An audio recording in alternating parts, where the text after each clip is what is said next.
Hello, everybody. Welcome to Monday. The S&P 500 was up almost 1.25% today. Saw some pretty big runs in the tech stocks and really drove these big indexes upward. A lot of these tech stocks are going to be reporting earnings this week. I think there's some expectations that they'll still be doing well. It will be interesting to hear what they say about impacts of tariffs and those types of things. But I think if you look at what the market's telling us, that probably the earnings are going to come out pretty good. We've had, really good earnings numbers here so far for the last couple of quarters. So I wouldn't expect that to stop anytime soon as far as that goes.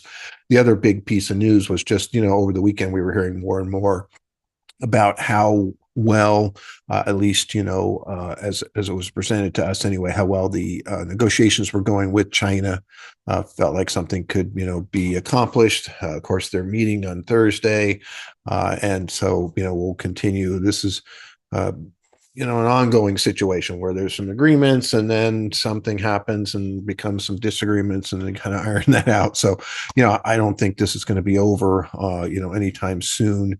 I think China still wants to drive down their net amount of tariff that they're paying and use their rare earths, as a leverage to try to do that. So unless that's happening behind the scenes and happening quietly, it'll probably be, out in public and get a little bit messy. But it's nice to see some progress.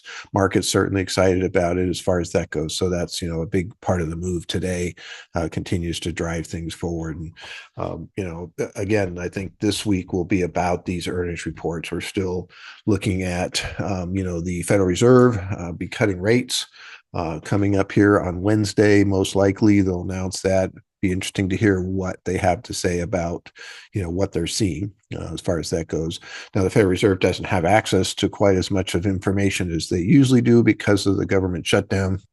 But we had this penciled in as a cut way back before the shutdown. So I wouldn't be surprised if it doesn't just continue along that path. See how that plays out. So anyway, that's what's happening today. Not a bad day at all to be in the stock market, that's for sure. And look forward to seeing what's going to happen tomorrow. And we'll talk to you then. Thank you.